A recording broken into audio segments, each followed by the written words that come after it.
안녕하십니까, 정인태입니다. 허경영 재림 예수가 준 유사 강간, 젓가락보다 무서운 손가락 사태. 이 젓가락 사태, 이 대선에서 이 젓가락 이 사태가 아주 국민들을 기겁하게 만들었죠. 네, 그런데 이거보다 무서운 손가락 사태, 네, 이 장갑 논란까지, 네, 이 주제로 좀 말씀을 드리겠습니다. 이 허경영이 이번에 구속 기소되면서 결국에는 이 준강간, 준유사강간이라는, 네, 이러한 부분에 혐의도 있다, 이렇게 검찰은 밝혔습니다. 네, 정말 기가 막힌 일이 아닐 수가 없습니다. 그래서 이 허경영이 준유사강간 혐의, 그러니까 준유사강간 혐의, 그래서 이제 신도들은 지금 망연자실하고 있고 기절초풍하고 있는 그러한 상황인데요. 우리가 이제 준유사 강간이다 그러면은 이거는 아주 굉장히 강력한 처벌을 받습니다. 그러니까 징역이 유기징역에 대해서 이것은 만약 형이 확정되면은 피해갈 수 없어요. 네, 피해갈 수 없는, 그러니까 징역 2년 이상, 네, 징역 2년 이상의 유기징역. 그러니까 2년, 최하 2년을 받는다라는 거예요. 최하 2년. 그러니까 최하 2년을 받고 그 이상이 돼버리는 거죠. 네, 이게 굉장히 무서운 거예요. 무서운 거. 네, 이 경우에 따라서는 엄청난 처벌을 받게 되는 그러한 상황입니다. 그래서 이 허경영 같은 경우에는 그리고 이게 이제 상습적으로 이루어진다 그러면은 이거는 가중 처벌을 또 할 수가 있습니다. 가중 처벌. 그리고 지금 뭐 한 10여 명이다 그러면은 준강제추행에 대해서 10여 명이다 그러면은 이 문제에 대해서도 사실상 가중 처벌을 할 수 있는 그러한 부분들이 있다, 그렇게 보여지고요. 그리고 또 이 심지어는 이 예비 음모, 네, 이 예비 음모 같은 문제, 네, 이 예비 음모 같은 문제도 충분히 또 검토될 수 있는 그러한 상황이 되게 되는 거죠. 이 정말 심각한 문제입니다. 그리고 이제 더욱더 문제가 이거를 방조하는 자들, 네, 이 정명석 사건에서도 보게 되면은 방조하는 자들 있죠. 방조, 주변에서 이 박수부대가 있다든지 또는 바람잡이들이 있다든지 뭐 같이 함께 힘을 합세해 갖고 허경영 이 신인이 에너지를 준다 뭐 이런 식으로 해가지고 그 분위기를 동조했던 자들, 이런 자들도 처벌받을 수 있는 그런 상황이 이제 높아지게 되는 그러한 상황이죠. 그래서 우리가 이 유사강간죄다, 이 유사강간죄라는 것은 신체 내부에, 네, 이게 신체의 내부에 이 손가락, 네, 손가락 등 성기를 제외한 신체 일부 또는 도구를 얻는 행위를 의미하는 것이죠. 그러니까 뭐 장갑, 의사처럼 뭐 자기가 뭐 장갑 이런 거 뭐 언급한다고 해가지고 될 문제는 아니다라는 거예요. 그래서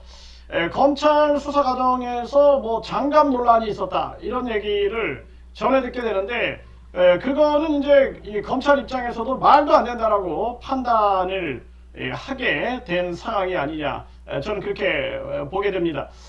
네, 그래서 이런 부분들, 그러니까 보통 문제가 아니죠.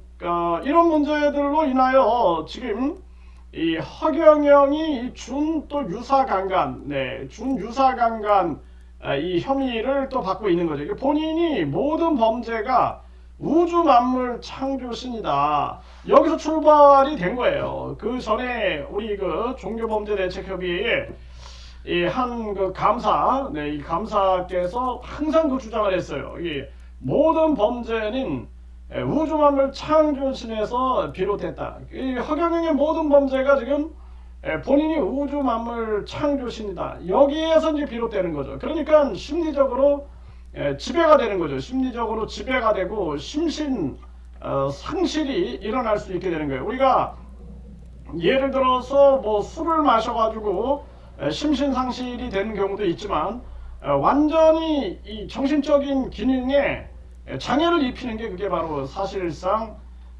세뇌다라고 보면 됩니다. 이 세뇌. 그러니까 이 허경영 같은 경우에는 세뇌를 시키는 거죠. 사람들을 세뇌를 시켜가지고 본인이 우주만물 창조시다. 이게 굉장히 무서운 거예요. 이게 체면, 세뇌, 가스라이팅, 이거 굉장히 무서운 겁니다. 그러니까 항거불능하게 되는 거죠. 항거불능.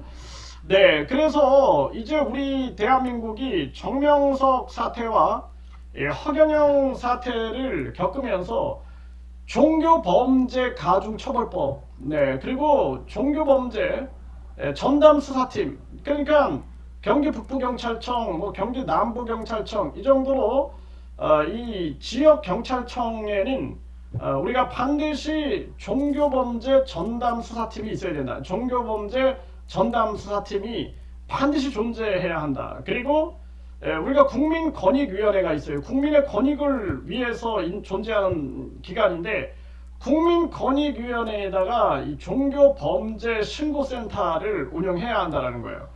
그렇지 않으면 지금 이 허경영만 해도 뭐 변호사들을 엄청 거느리고 있잖아요. 이 변호사들을 항상 데리고 다니고 뭐 경찰 갈 때 보면 항상 변호사들이 줄줄 따라다니고 막 그러는데 일반 서민들이 저항할 수 없는 겁니다. 저항할 수 없는 거예요. 저항할 수 없으니까 결국에는 그냥 하늘 보고 눈물 지을 수밖에 없는 그런 현실들이 많은데, 그래서 우리가 이 국민권익위원회에다가 종교범죄 신고센터가 있어야 되고 지역경찰청에 반드시 여기에 종교범죄 전담수사팀이 있어야 된다.